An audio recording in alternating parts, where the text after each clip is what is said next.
Chapter 46. I spend much of the weekend answering messages about my videos, 4 of which are from fans in Australia, London, Belize, and Singapore. But my heart really isn't in it. I check Tommy's lame video of me obsessively. By Sunday night, there are 26 more views, but I think most of them are for me. No one, thank goodness, has commented. As I walk to school Monday, I feel like I'm loaded down with rocks. I'm sure the minute I enter the courtyard, everyone will point and laugh, but no one pays attention to me. They talk in groups and laugh and shove each other, but not one person even nods to acknowledge my existence. It's strange that people in Australia, London, Belize, and Singapore make a fuss over me online, but at my school, I'm sort of invisible. In the hall outside math class, Tommy stops me with a hand on my shoulder. Did you like my video, Lameberg? What video? I say, feeling proud of myself for coming up with that. Look, Lameberg, he says, shoving my shoulder into the wall. Don't act stupid with me. I'm still gonna get you. I owe you for making me get that week of detentions. Remember? I gulp, nod, and slip into class. Sophie smiles at me, but I'm too shaken to smile back. I open my math book and pretend to study. In the lunchroom, I see Elliot sitting at the Neanderthals table. When he turns his head in my direction, I look down at my so-called food. I thought it would be easier not hanging out with Elliot, but it's actually getting harder. It's not like I have 1,000 friends lined up to hang out with me.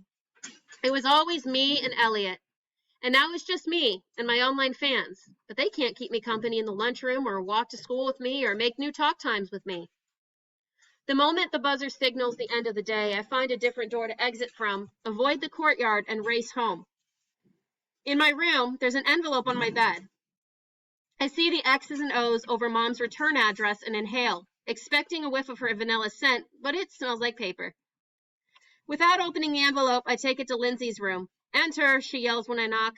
Lindsay's on her bed, reading Animal, Vegetable, Miracle.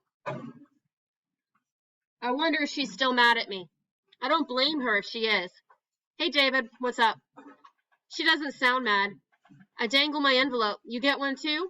Uh-huh. Open it yet? Nope, Lindsay says. Are you going to? Nope. But Linz, Mom wrote that she wishes... Nope. My sister puts her book in front of her cream-covered face again. David, do you want something? She asks from behind the book. I squeeze my envelope. Nope.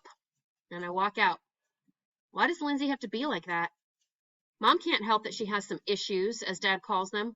I mean, it's not like Mom disappeared completely from our lives like Elliot's dad did. At least she writes to us. In my room, I pet Hammy and change his water. I'm dying to know what Mom wrote, but her letters don't come every day, so I savor them. I brush my teeth, check the hair under my armpits, 2 new hairs, and work my Rubik's Cube for a few frustrating minutes before tearing open the envelope. Dear David, my father came from Poland when he was 6. Hope this arrives in time for your assignment. Nope, I say to the letter. I also hope the beginning of school is going well. You and Elliot must be having loads of fun together. Nope. Have you made lots of new friends, too? I bet you have. And your teachers must love you. I think of Miss Lovely and shake my head. Nope. You've probably joined a bazillion clubs, and I'm not there to hear about any of them. Next time we're in town, I'll use the phone at the library and give you and Lindsay a call. My heart leaps. I rush back into Lindsay's room, waving the letter. She's gonna call. Lindsay slams her book closed. No, David, she's not. And don't come in without knocking. She is, I say, and run back to the room, finishing reading her letter. I sewed your name and Lindsay's name into the new quilt I'm making. It's a good thing I've made so many quilts, because you wouldn't believe how cold it's getting here. Well, it was a long day, and I have a wicked headache. Besides, it's getting hard to read with only a candle's dim light. Peace and cupcakes. Mom. I write back immediately. Mom, you won't believe this, but they wrote an article about me in the Courier Times. It's about my videos. There's a picture of Hammy. I don't know if you have a computer or even electricity, haha, but I thought you'd like to read it. I cut it out, fold it, and slip it into an envelope. I'm sorry Lindsay isn't writing to you. She's really busy with high school. I haven't made a lot of friends yet, but there's one girl, and we're working on a science project together about Einstein. Your new quilt sounds neat. I wish I could see it. I take a deep breath and write the next part. I miss you, Mom. David. As I'm sealing the envelope, the phone rings. Hello? I say, amazed I got to it before Lindsay picked up the other line.